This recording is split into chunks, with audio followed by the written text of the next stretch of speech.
Le titre de ce livre, Un si grand salut. Il est écrit par le bien-aimé Frère Hall. Nous sommes présentement à la partie 11 de ce livre.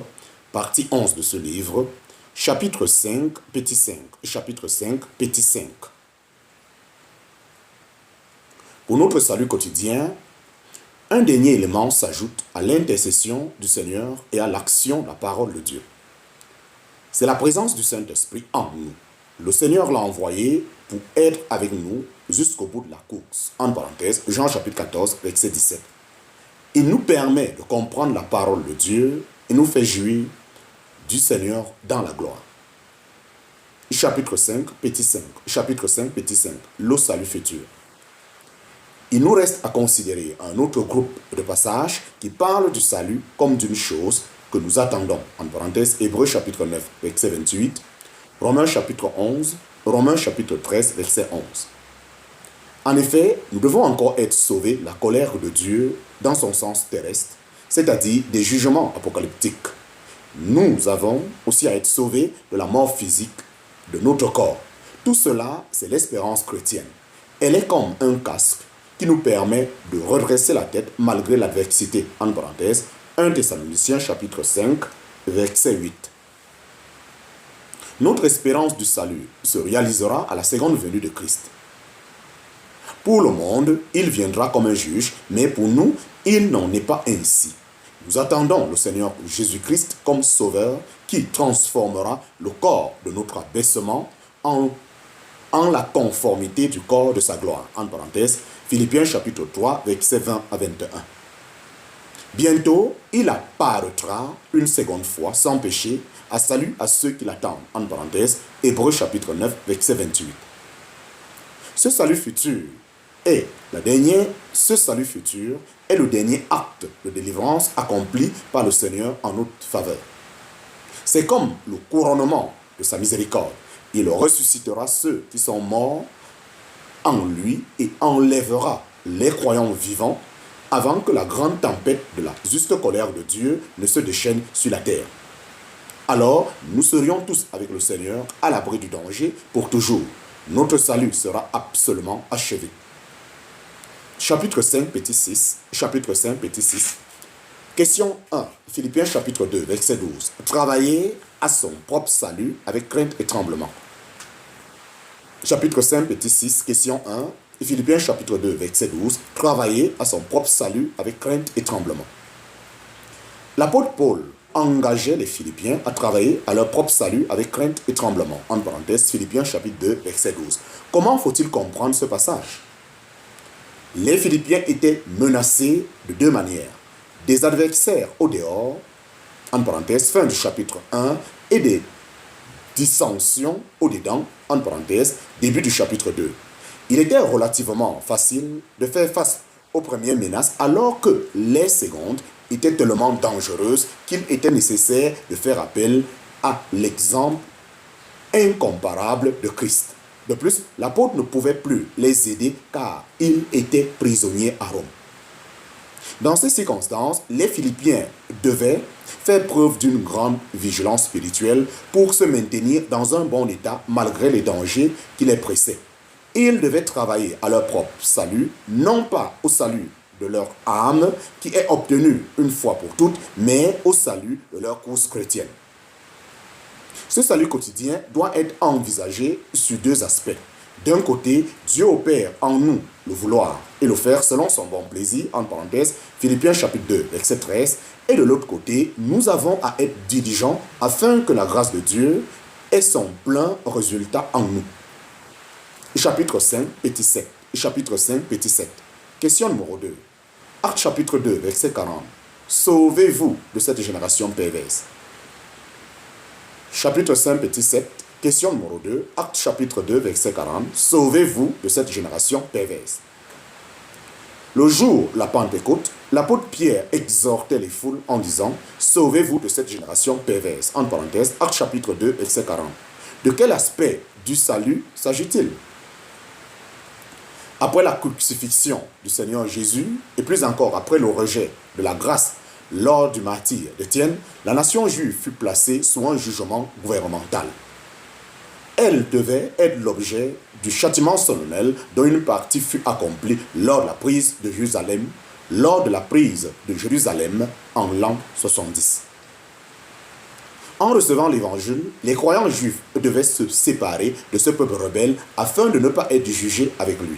Il fallait se sauver de cette génération perverse. Pour cela, ils devaient recevoir le baptême comme signe dans cette dissociation.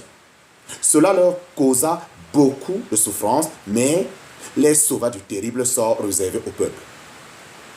Bien que le baptême ne soit qu'une ordonnance extérieure, il plaçait le croyant juif sur un terrain de salut, en parenthèse, 1 Pierre chapitre 3, verset 21, en ce qu'il rompait ses liens avec la masse incrédule de la nation.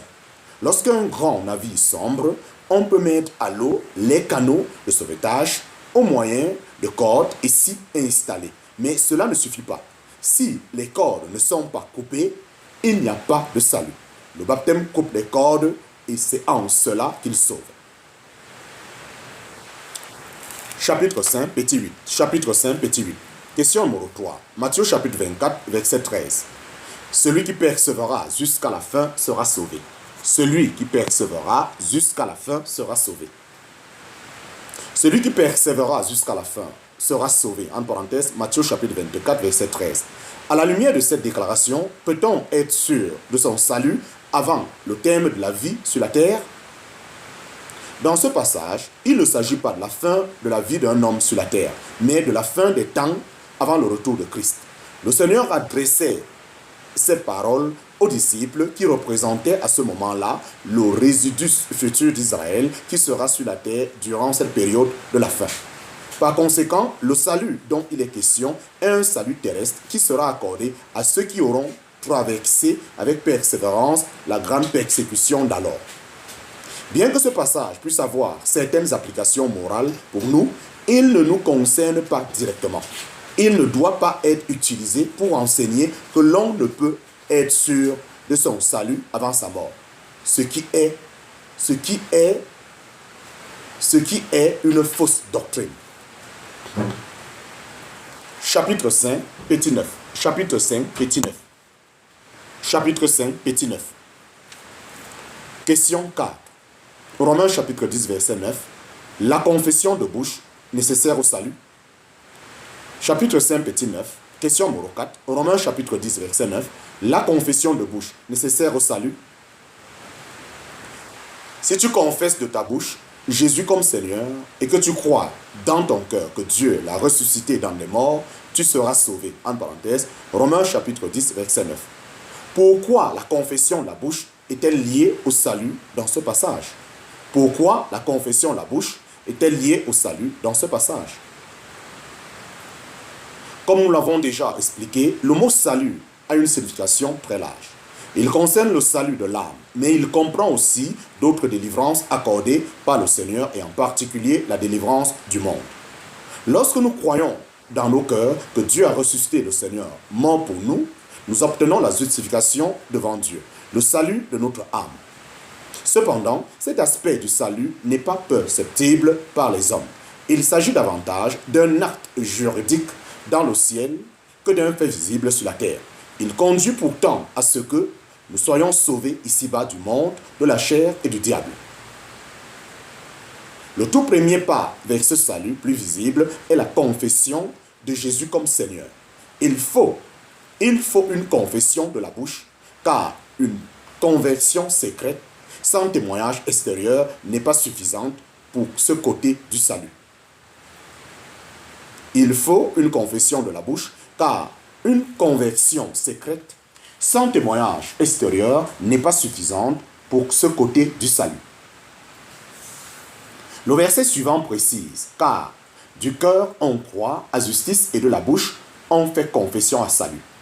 La distinction faite entre la foi du cœur pour être rendu juste et la confession de la bouche pour être sauvé est très frappante.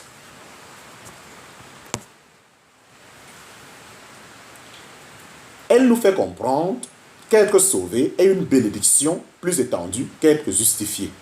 Pour être juste devant Dieu, il suffit de croire, alors que pour entrer dans tous les aspects du salut, il faut au moins ajouter à la foi la confession de Jésus comme Seigneur. Fin du chapitre 5, fin du chapitre 5, fin du chapitre 5. Chapitre 6, la sanctification. Chapitre 6, la sanctification. Chapitre 6, la sanctification. La sainteté est un attribut essentiel de Dieu. Elle caractérise aussi les croyants, puisque nous sommes désignés comme les sanctifiés dans le Christ Jésus. En parenthèse, 1 Corinthiens chapitre 1, verset 2.